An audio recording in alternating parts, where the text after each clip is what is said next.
தமிழக மக்களுக்காக நடிகர் கமலஹாசன் செய்தது என்னவென்று அமைச்சர் ஜெயக்குமார் அடுக்கடுக்கான கேள்விகளை எழுப்பியுள்ளார்.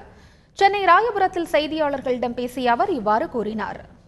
டாக்டர் எம்ஜிஆருடைய ஆட்சி, அம்மாவுடைய ஆட்சி தான் இன்றும் தொடரும், நாளையும் தொடரும்.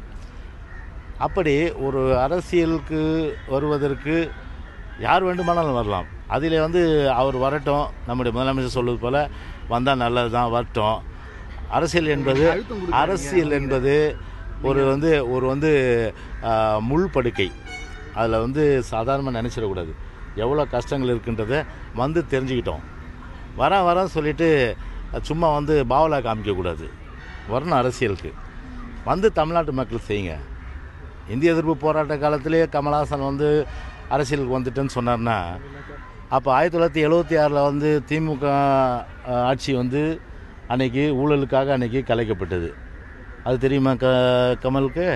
ஏன் அது குறித்து அன்றைக்கே பேசல? 76 ஏன் பேசல? 1,80,000 கோடி இந்தியாவையே உலுக்கிய இமாலய ஸ்பெக்ட்ரம், அதாவது 2G ஸ்பெக்ட்ரம் ஊழல். அப்போ எங்கே போனார் கமல்? சரி, அவருடைய ரசிகர் மன்றத்து மூலமாக ஏதாவது ஒரு நன்மை, சுனாமி வந்தது, கமல் செஞ்சிருப்பாரா? பெருமல்ல வந்தது, செஞ்சிருப்பாரா? காவிரி பிரச்சனையில் குரல் கொடுத்துருக்காரா? முல்லை பெரியார் பிரச்சனையில் குரல் கொடுத்துருக்காரா? இடஒதுக்கீடு 69%, அப்போ சுப்ரீம் கோர்ட் 50% மேலே இருக்கக்கூடாதுன்னு அந்த உரிமையை யார் வாங்கி கொடுத்தா? நம்முடைய புரட்சி தலைவர் அம்மா வாங்கி கொடுத்தாங்க அன்னைக்கு.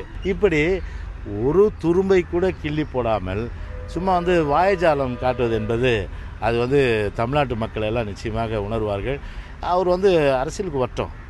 இப்போ கூட கிட்டத்தட்ட ஜனவரிக்குள்ளே அரசியலுக்கு வந்தால் நல்லதான்ற சும்மா அதை பாவலா காட்டுற வேலையெல்லாம் தயவுசெய்து வச்சுக்க வேணாம்.